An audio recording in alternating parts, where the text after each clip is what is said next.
여러분 안녕하세요. 사주명리 조선왕조실록 시간입니다. 이번 시간에는 계유정난 마지막 이야기 수양의 업보라고 하는 주제를 가지고 얘기를 풀어보도록 하겠습니다. 세조 수양대군이고요. 옆에 있는 현덕왕후라고 하는 분은 누구냐면 이제 단종의 엄마입니다. 단종의 어머님. 단종을 낳자마자 이제 돌아가셨죠. 그리고 바로 얘기했던 이 업보에 이제 이 얘기가 되는 그 분이고요. 옆에 있는 이제 정의왕후라고 하는 사람은 이제 바로 이 세조의 이제 부인이죠. 세조를 다룰 때 뭐 시간이 없어서 얘기 못했지만 이 세조가 좀 사주가 이게 보면은 좀 굉장히 좀 신약하고 좀 약해요. 그런데 이제 왕이 됐단 말이에요. 그러니까 왕이 됐다는 거는 어떤 식이든 간에 뭔가 그래도 이제 자기한테 좀 기란 기운이 있는 건데 이 세조 사주에서 이제 이 유라고 하는 글자, 그 다음에 해라고 하는 글자, 이 두 개의 글자가 이게 천을귀인이라고 합니다. 그러니까 사주의 신살에 여러 가지 무슨 백꽃살이니 괴강살이니 뭐 효진살이니 굉장히 살이 많아요. 근데 그런 살들이 대체로 보면 굉장히 좀 부정적으로 이렇게 많이 좀 해석이 됩니다. 꼭 그런 건 아니지만. 그런데 그 중에서도 굉장히 좋은 신살이 또 있어요. 뭐 그게 주로 귀인이라고 하는 말이 들어갑니다. 우리가 귀인을 만났을 때 그 귀인이요. 근데 그 중에서 가장 대표적인 이제 그 신살이 천을귀인이라고 하는 건데요. 그게 보통 이제 두 개씩 있습니다. 이렇게. 근데 이 세조 수양대군은 자기 사주에 그 천을귀인을 두 개 다 갖고 있는 사주예요. 그게 실제로 이 수양이 왕이 되는데 얼마큼 도움이 되는지 모르겠지만, 근데 이제 재미난 거는 뭐냐면 실제 수양이 계유정난을 일으킬 당시에 수양을 도왔던 대표적인 인물이 누굽니까? 여러분 잘 아시는 하나가 한명회라고 하는 사람이죠. 물론 이제 신숙주라고 하는 당시 이제 또 이 세종의 신하였다가 변절을 해가지고 이 수양의 편에 들어간 그 사람도 있는데, 그런데 또 하나 이 수양이 왕되는데 결정적인 도움을 줬던 역할을 했던 분이 바로 이 정의왕후라고 하는 사람입니다. 그리고 이 정의왕후도 사주가 보통이 아니에요. 일주가 정사이고. 재미난 거는 정의왕후의 일주 이 정사가 단종의 일주하고 같다는 거죠. 이 정의왕후는 나중에 이제 언제입니까? 저기 이제 그 성종대까지 그 이제 패비 윤씨를 간택하는데 가장 큰 역할을 했던 이제 이 대비였죠. 그 당시 뭐 이런 분이 있는 거고요.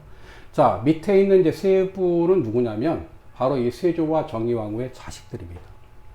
그래서 앞에 의경세자는 이제 이 수양의 첫 번째 아들이죠. 사실 세자로 책봉이 됐다가 19살에 죽었습니다. 그리고 이제 이 의습공주라고 하는 분이 실록에 기록된 바로 또 이제 저기 딸입니다. 근데 이분은 이제 사주가 전해지지 않고 그냥 연이 신유년생이다 라고 하는 것만 나오고요. 그 다음에 이제 마지막이 세 번째, 그러니까 두 번째 이제 아들이 되는 게 예종이죠. 이 세조가 이제 죽고 나서, 그러니까 이제 예종한테 딱 왕위를 물려주자마자 딱 죽었다고 하잖아요. 그러면서 됐는데, 이 조선의 왕 중에서 왕위를 계승받고 나서 그 재위 기간이 가장 짧았던 임금이 누구냐면 인종이라고 하는 왕입니다. 그러니까 다음 편에 이제 사화의 시대에서 다룰 그 명종 전에 임금이 한 8개월인가 이렇게 아마 그 재위를 하고 뭐 독살 당했다 이런 게 나오는데, 그 다음으로 짧게 했던 왕이 바로 이 예종입니다. 한 1년 3개월 정도 이렇게 했던 거예요. 근데 재미난 건 의경세자가 19살에 사망을 했고요. 이 예종도 19살에 왕이 됐다가 거의 20살 정도 되는 그 즈음에 죽은 거예요. 비슷한 나이에 죽은 거예요. 자, 이게 다 누구의 아들이라고요? 다 세조와 정의왕후의 자식들입니다. 업보인 거죠. 쉽게 얘기하면. 계유정난이라고 하는 사건 여러 차례 얘기하지만 이게 정치적으로도 이제 어떤 명분이 없고 조선의 역사를 후퇴시킨 쿠데타라고도 얘기했지만, 이게 사실 인간적으로도 사실 인륜을 저버린 사건입니다. 이 뭐 수양의 어떤 만행뿐만이 아니라 공신들의 만행, 이루 말할 수가 없는 거죠. 특히 그 뭐 여기서 다뤄지진 않았지만 뭐 이렇게 신숙주라든지 정인지 같은 당시 어쨌든 이 뭐 유교 성리학이라고 하는 거를 또 무장됐다고 하는 애들도 딱 공신이 되고 나서 뭘 했습니까? 자기 친구의 친구들, 자기와 같이 그 집현지에서 일을 했던 동료들의 부인이라든지 딸들을 전부 다 자기들의 첩으로 뭐 노비로 끌고 갔던 거 아니에요. 뭐 홍윤성 같은 그런 인간들은 거의 인간으로서 하지 못할 그런 이제 만행들도 많이 했고, 뭐 한명회도 마찬가지고. 하여튼 그런 일들을 했는데, 어쨌든 그런 사람들을 다 다루기는 뭐하고. 근데 이 스토리가 어떻게 됩니까? 우리가 이제 알려져 있는 스토리는 뭐냐면 수양대군이 왕이 되고 나서 이제 그 뭐 잠을 자는데 어느 날 꿈에 현동왕후가 나타나가지고 내 이놈, 네가 내 아들을 그렇게 할 수 있느냐 해서 침을 퇴 뱉었더니 이 세조 온몸에 피부병, 두드러기 같은 게 막 일어나게 되고 그 또 동시에 이제 의경세자가 갑자기 경기에 딱 들려가지고 그래서 이제 요절을 했다라고 이렇게 스토리가 됩니다. 근데 사실 그거는 역사적인 사실에서는 맞지가 않죠. 왜 그러냐면은 의경세자가 돌아가신 거는 그 단종이 죽기 전에 죽은 거기 때문에 단종이 죽은 다음에 현동왕후가 이렇게 뭐 저승에서 와가지고 그 저주를 퍼부어가지고 의경세자가 죽었다라고 하는 건 역사적 사실에서 맞지가 않습니다. 하지만 어찌됐든 간에 자기도 알았다는 거 아니에요. 세조가 이룬 업적 중에 대표적인 게 뭔지 아십니까? 그게 뭐냐면 불교입니다. 불교. 세조가 불교에 기여를 해가지고 석보상절이라고 얘기하는 그게 이제 부처님의 일대기를 기록한 그런 책이라든지 뭐 이런 것들을 다 만들어낸 게 바로 이 세조예요. 세조. 그럼 왜 했겠어요?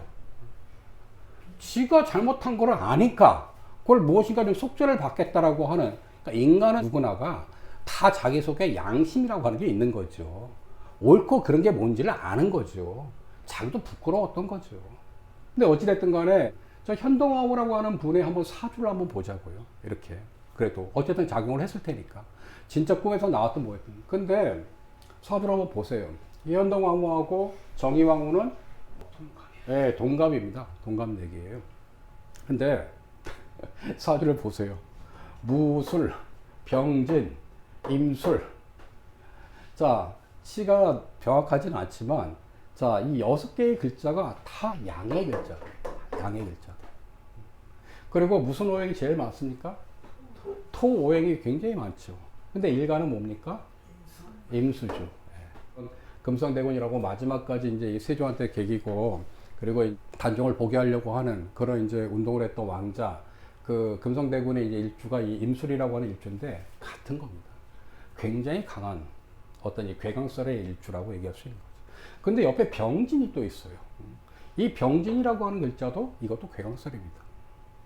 그리고 이제 이 앞에 연의 그 무술이라고 하는 거는 간여지동이고요. 그 다음에 지지를 보면 진과 술, 진술, 충이 딱 이루어지고 있죠. 다. 그리고 이건 뭐예요? 평관이 된다고요. 그 다음에 이제 천간에서도 병임 충이 일어나지. 밑에서도 진술 충이 일어나지. 그러니까 일과 월에서 전부 다 그 천간과 지지에서 다 충들이 일어나는 굉장히 투쟁적인 기질의 분이었다라고 얘기할 수 있는 거죠. 이분이 일찍 돌아가셔가지고 모르겠어요. 뭐 그리고 나에게 뭐 전해지는 기록도 분명하지 않고, 근데 사실인지 아닌지 꿈에 이렇게 나와서라도 복수를 하겠다라고 하는 그런 마음을 충분히 먹을 만한 이 기질의 여인이었다라고 얘기할 수 있는 거죠.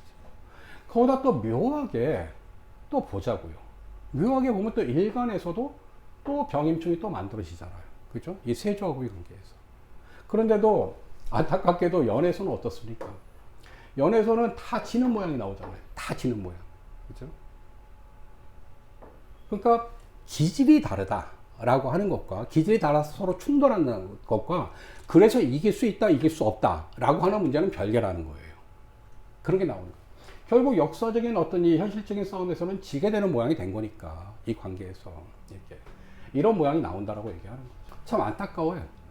만약에 그러니까 지난 시간에 봤던 거 기억나는지 모르겠지만 단종이 전부 다 이게 그 이 화로 이루어져 있고 여기는 전부 다 그 금으로 이루어진 아주 이 간여지동과 내가 이렇게 지배하려고 하는 이런 기운이 강했던 게 사실 아버지 같은 경우는 이제 계유라고 해서 일주가 이 문종 같은 경우는 굉장히 좀 날카롭고 예리하고 좀 여리여리한 좀 이런 모양이 반면 엄마가 굉장히 좀 기운이 좀 강한 모양이잖아요. 그러니까 일간은 좀 약해도 이 두 개가 굉장히 좀 묘하게 좀 결합된 그런 사주가 단종이 아닌가 이런 생각을 좀 하게 되고요. 이제 자식대의 얘기를 갖고 이제 조금 좀 얘기를 해보죠. 자, 의경세자 같은 경우는 사주가 이제 무년, 임술월, 그다음 병신일 이렇게 되어 있습니다. 자, 이제 사주가 이제 보면 이제 그 자기를 도와주는 인성 목이 없죠. 지금 놓고 보면 그죠? 목이 없습니다. 그런데 월주가 임술이라고 해서 역시 이제 그 굉장히 좀 강한 어떤 이런 좀 그 기운을 갖고 있는데 재미난 게 뭐냐면 아버지하고 같은 병의 이제 그 일주인데요. 옆에 보면 여기 임이라고 돼 있죠. 그죠? 그러니까 자기 사주 안에 병임의 충이 형성되어 있죠. 병임의 충이 형성되어 있습니다.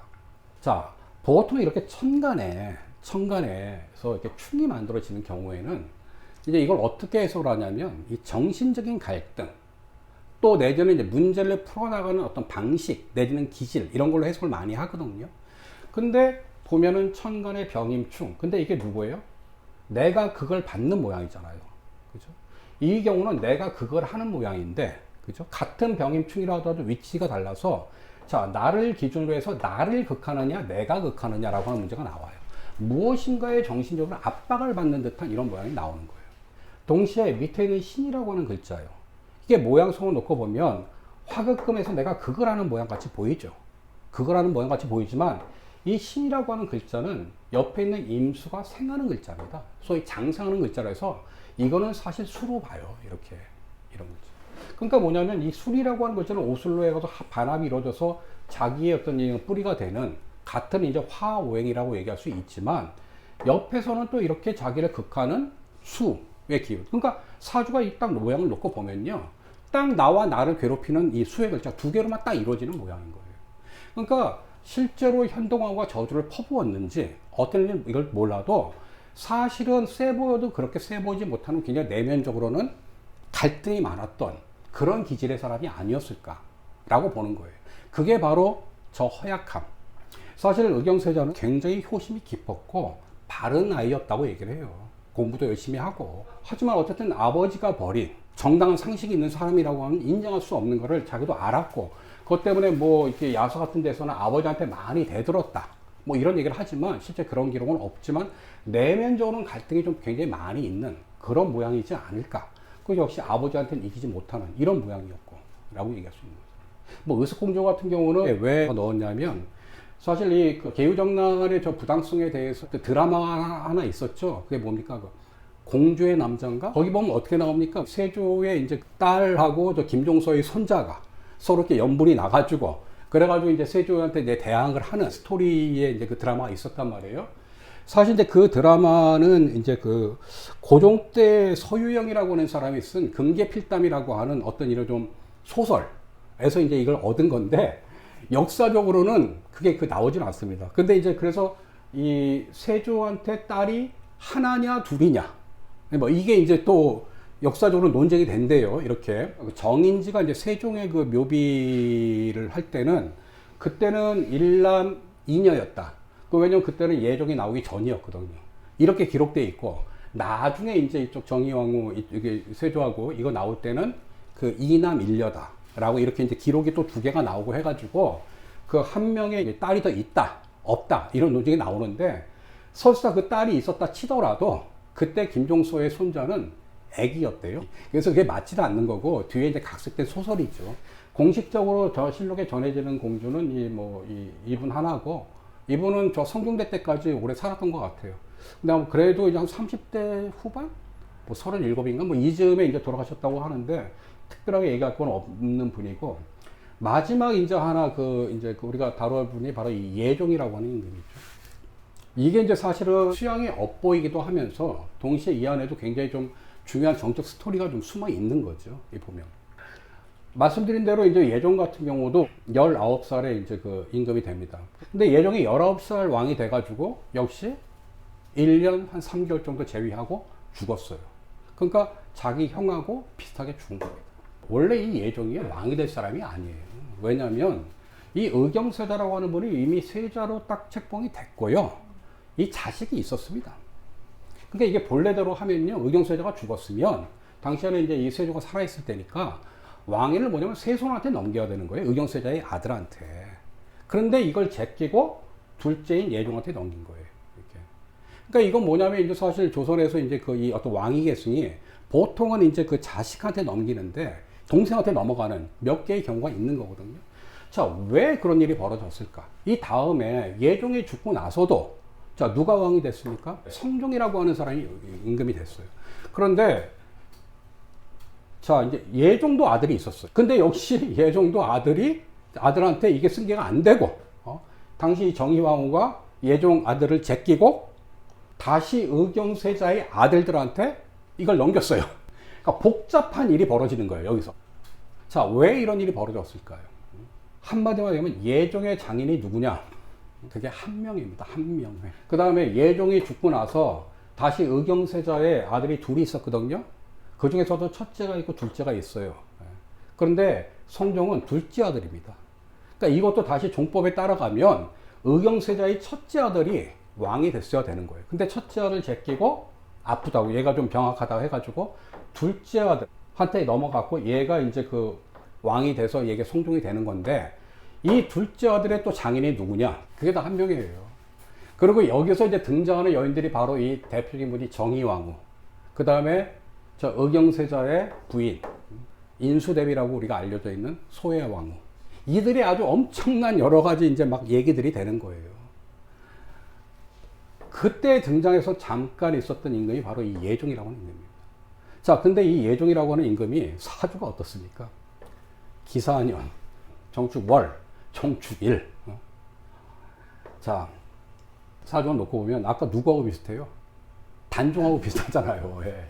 이게 좀 구성이 달라서 그렇지 딱 자기 글자 3개, 자기 포함해서 자기가 도와주는 글자 3개, 여기서는 금이 아니라. 하지만 축축, 이거 전부 다 이건 금기를 갖고 있는 거죠.